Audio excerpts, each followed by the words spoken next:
Olá, amigos do Vestibulando. Tudo bem? Na aula de hoje, nós vamos tratar da crise do sistema colonial, identificando as principais rebeliões nativistas e emancipacionistas.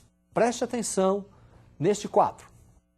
Trata-se de uma reprodução da execução de Filipe dos Santos, o líder da famosa revolta de Vila Rica, em Minas Gerais. Uma revolta nativista. Entende-se por revolta nativista aquele movimento que vai contestar o excessivo fiscalismo de Portugal aqui na colônia. É um movimento que não reivindica a emancipação política. O primeiro movimento, a aclamação de Amador Bueno, ocorrido em São Paulo, quando o paulista Amador Bueno será aclamado rei de São Paulo. Revolta de Beckman, Maranhão. Os irmãos Beckmans vão liderar um movimento contra o monopólio da Companhia de Comércio do Maranhão, responsável pelo fornecimento de escravos.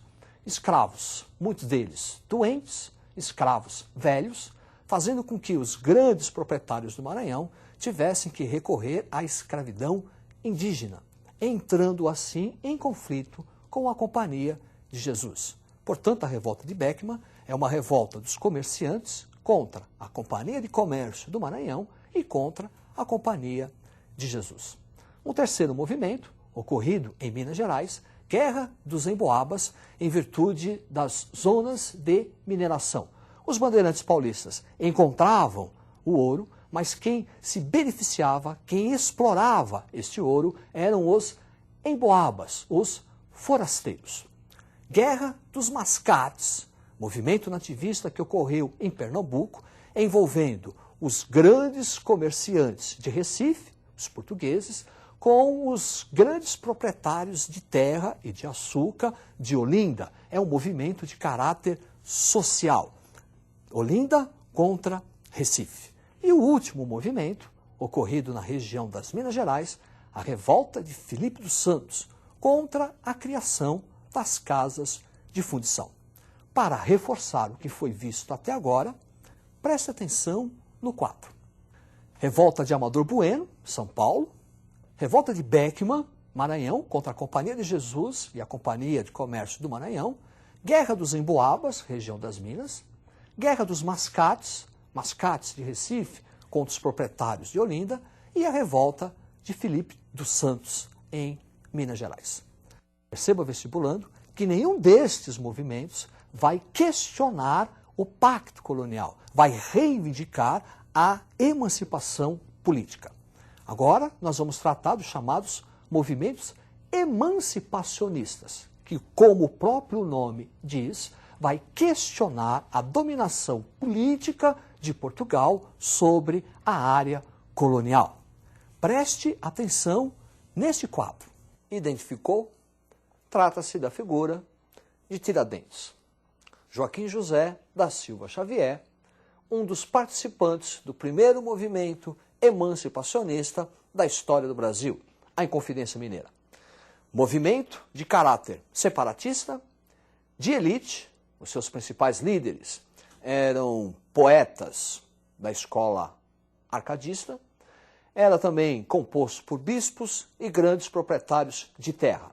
O movimento da Inconfidência Mineira foi bastante influenciado pela independência dos Estados Unidos. 1794, Conjuração Carioca, que na verdade é uma conspiração que não saiu das ideias. O principal líder, o poeta Silva Varenga. 1798, Bahia, Conjuração Baiana ou Conjuração dos Alfaiates. Esse movimento é único, é singular, porque além de um movimento político, questionando o pacto colonial, exigindo a emancipação política de caráter republicano, foi também um movimento de caráter social. Quem participou da Conjuração Baiana exigia a igualdade de direitos, questionava a escravidão. Seus principais líderes vinham das classes baixas, mestiços, negros alforriados, alfaiates. A última, 1817, Pernambuco, Revolução Pernambucana, movimento também de caráter separatista, patrocinado pelos grandes proprietários de terra, que não viam com bons olhos a excessiva tributação, Vamos lembrar que em 1817, a família, o Estado português, já estava instalado no Brasil, no Rio de Janeiro. E para sustentar o luxo, para sustentar a corte, o Estado português no Brasil aumentou excessivamente os impostos. Contra essa tributação, e também influenciado pelos ideais do iluminismo, a elite do Nordeste se sublevou, Revolução Pernambucana, 1817. Preste atenção no quadro. Olha aí, movimentos emancipacionistas influenciados pelo iluminismo, aquele movimento filosófico da França de liberdade, igualdade, fraternidade, o liberalismo, a ideia de livre mercado, patrocinada pela Inglaterra, e movimentos de caráter republicanos, em virtude da forte influência da independência dos Estados Unidos da América.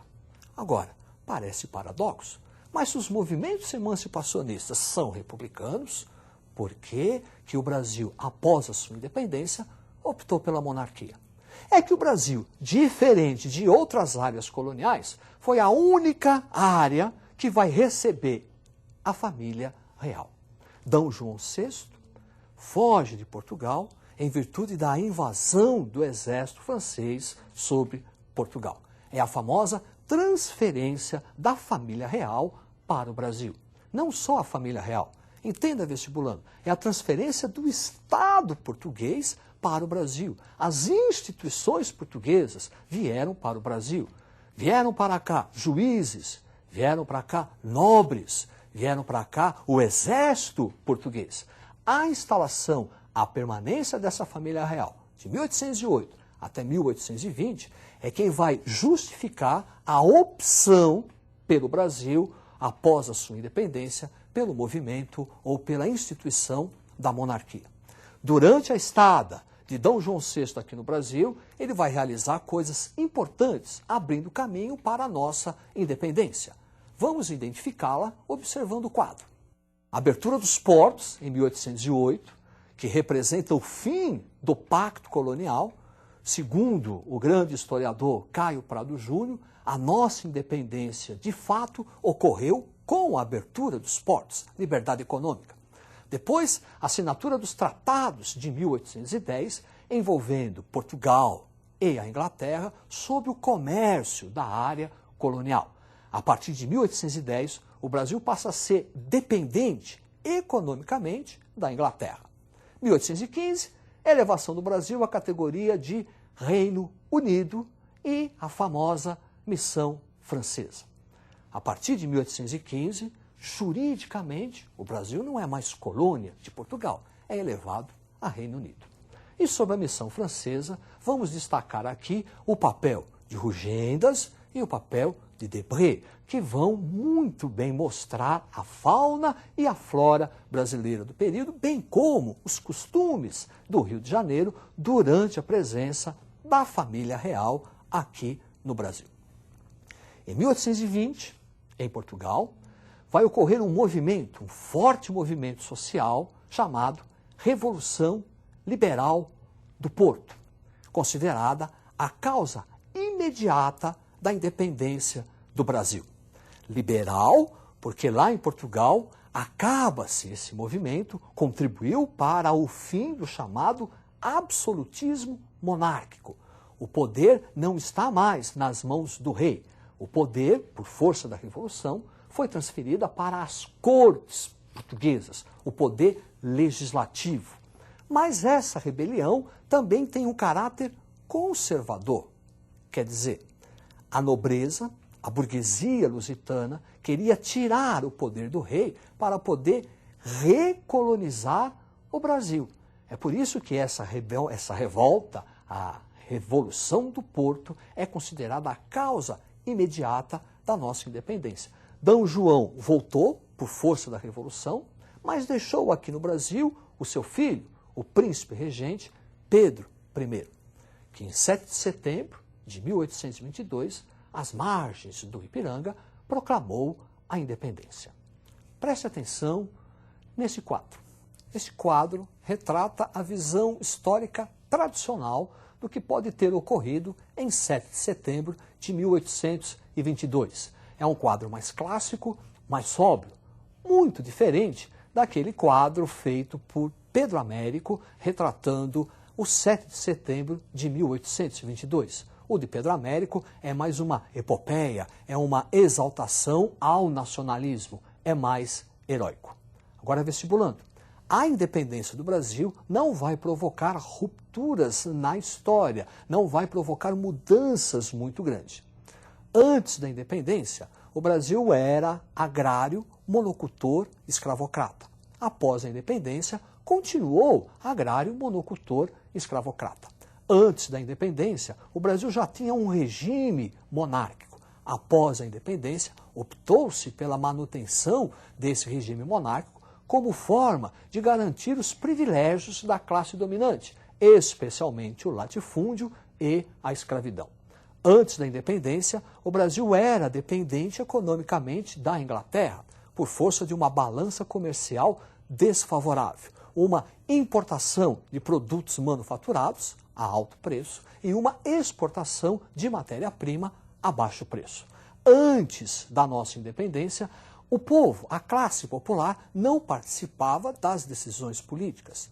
Após a independência, continuou assim. Quer dizer, no Brasil, classe popular não é ator, é telespectador.